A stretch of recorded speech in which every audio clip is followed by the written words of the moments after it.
This is the glorious interior of my 1973 Land Rover Series 3 short wheelbase pickup. It's beautiful. Basic, utilitarian, rattly, and super dirty. So we're gonna attack this, clean it, get these panels out. I've already obviously taken the seats out. Gonna clean all these channels, take these out, try and get the bolts out, put Rivnuts in, get this disgusting carpet out. Gross. And transform it entirely into a beautiful place to sit and drive. So, like any self-respecting DIY mechanic, I started with the easiest possible job, removing the covers over the passenger seat box, the gearbox cover, and the cover over the petrol tank under the driver's seat.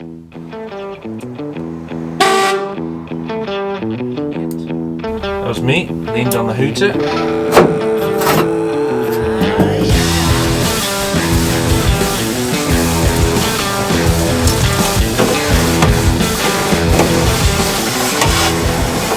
Alright, that's it for the hoovering for now, and let's get this carpet out. Can you call it carpet?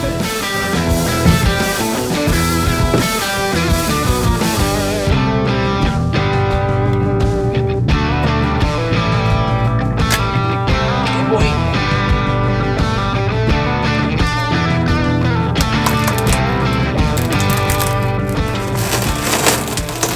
Oh my days.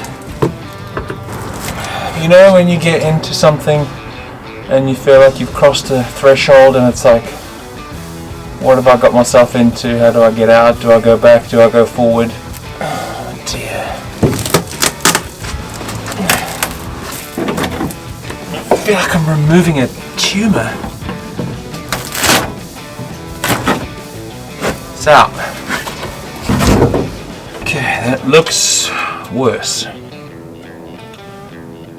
Next up is the tunnel.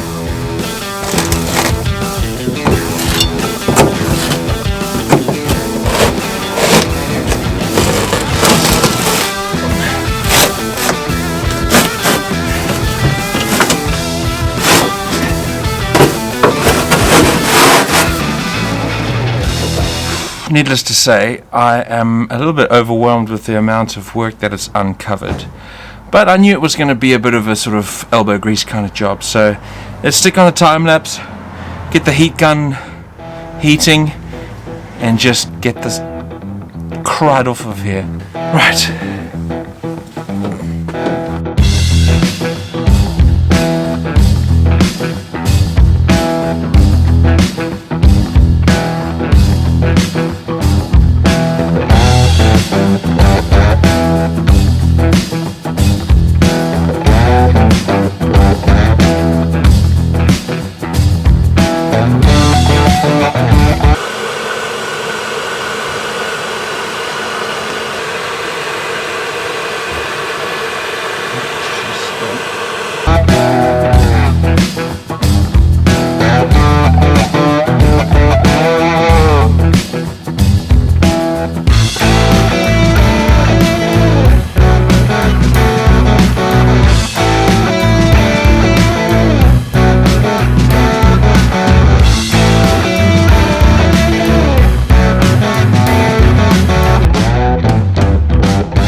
The following morning revealed the fruits of yesterday's labour.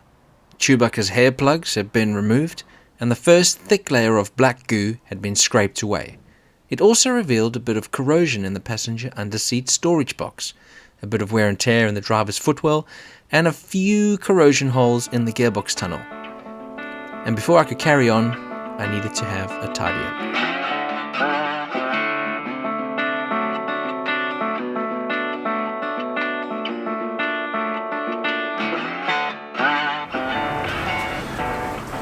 I've been wondering about this stuff. It's not the black bitumen stuff which I know comes off of this. It's like a weird goopy glue. So let's see if the sticky stuff will be the undefeated champion and get the stuff off. And even though I tried to remain positive, my faith in the sticky stuff remover began to wane. As I rubbed and rubbed with little change, and I even tried to get a scraper involved, but I soon lost interest and found another seemingly more important job to do. Changing these rubber gaiters are a really quick and easy way to spruce up the interior of any series vehicle. They're inexpensive and they come in a kit: handbrake, high-low lever and gear lever. Next, I wanted to remove the seat runners so I could clean them and the area underneath and around them. I also wanted to put Rivnuts in because I found it impossible to stay calm while trying to get a spanner on the nut underneath and have enough power to use a flathead screwdriver at the top. Okay, got 2 out. Now I've got to do these. Like how even? You know what I mean? This went on for literally hours.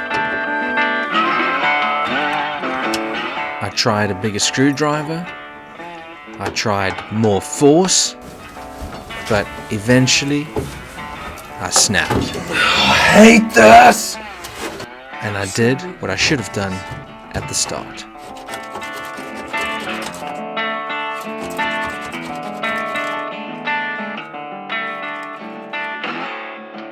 The next morning I thought I'd make a start on the doors and get them ready for soundproofing, and tidied up ready to fit the door cards. The door stays needed to be wire brushed and painted black, like they would have been originally. And not that you'll see them once the door cards go on, but it's the details that matter. Getting rid of 50 years of grime and dirt is fast becoming the theme of this build. So this is nice and clean. There's a little bit of corrosion coming in through here, which I think is coming from this side. I think the water is getting in and it's dripping down on the inside of that seal and ending up in this channel. So I'm going to try and get rid of some of the flaky rust, and I'm going to put a rust converter on it to stop any further corrosion. And I also want to preserve the patina on the outside. You know, I don't want to just put new everything on everything. It's a 50-year-old car, by the way. You know, it's got character and charm. I want to try and preserve that. Yeah, it would have made more sense to probably do this before I cleaned it.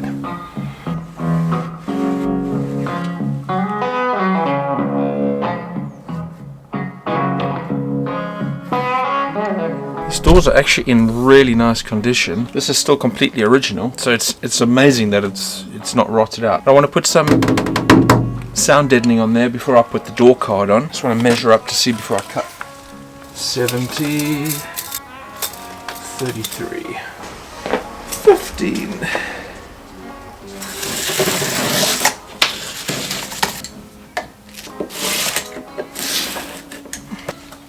You know, I've just realised I've done it the wrong way around.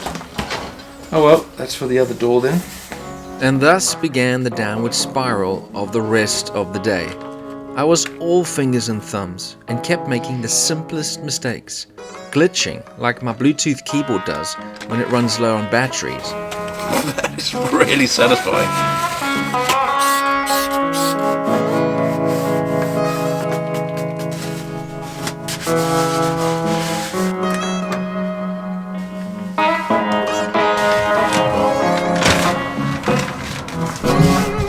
I just had an amber alert saying there's tons of rain coming. Tell you, this weather in England keeps you on your toes. Oh. So, while the heavens opened and didn't stop for a few days, I decided to retreat into the workshop to work on the seat runners and the seats.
Once the rain had finally stopped, I could get back to work. I still had the black glue to clean up, and I needed to finish the door cards. Alright, back at it today. It's cold, 3 degrees, but it's dry. So I'm going to go absolutely mad on the interior today. But I got a heck of a lot of this goo to still get. I sort of put that off yesterday because I didn't feel like getting all mucky. I'm going to start with the lowest hanging fruit, the little bits that I repainted yesterday. These bits here, the door arm extender thing. So that's dried, that's going to go back in. I'm going to try and figure out how to fit this door card and a handle, which I can see is meant to fit one way, but if I put a door card on, it's not going to fit that way, so I have to try and compromise and figure that one out. Pity. Hopefully it doesn't look goofy, but yeah, I'm going to start with the door cards. No, these bits first, then the door cards.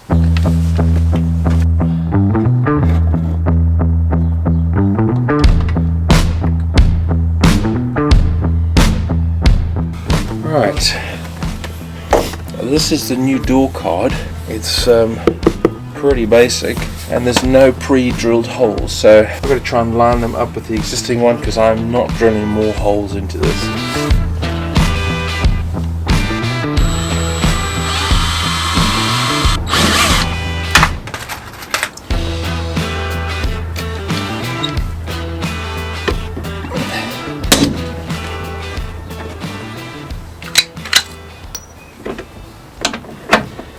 Pretty sure that's not supposed to happen. Yeah, the rivets aren't long enough. Right, okay, so it's about, what, half an hour later, and I went to tool station. I think I got the wrong ones again, but they're definitely long enough, but they're probably too long. Alright, let's have another go.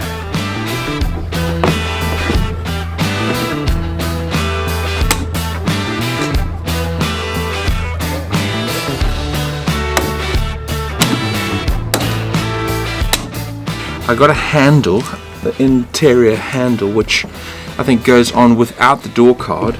You know, I've just got one out the packet and I've realized I've just put this on and there's no way I can fix this. So I might have to take this off again, drill that all out, fit the handle, and then put the...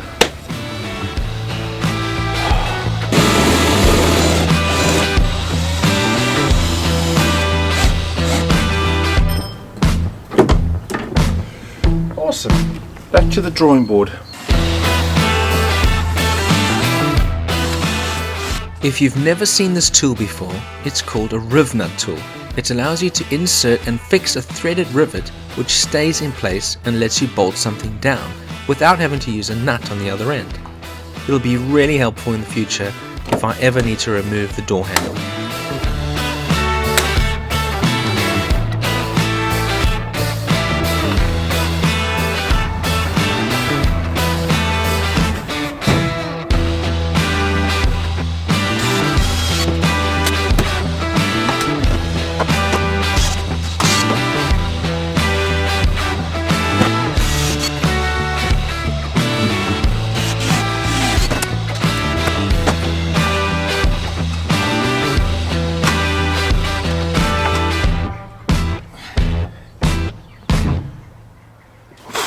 Well, that was totally unenjoyable, and this is supposed to be an enjoyable project, so I'm going to have a break quickly, just have something to eat because I'm starting to get hangry. I'm going to quickly hoover out and spray some sticky stuff remover, let that sort of soak in and de-stick everything while I have something to eat, and then I'll get straight back to it after lunch. I got the aerosol one now so it doesn't dribble.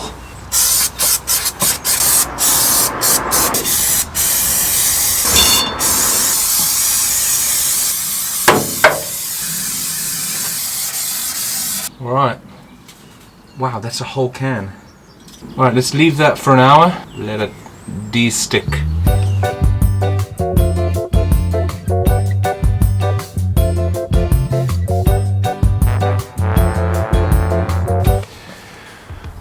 Alright, I'm all sandwiched up. Let's get started with this horrible part of the job.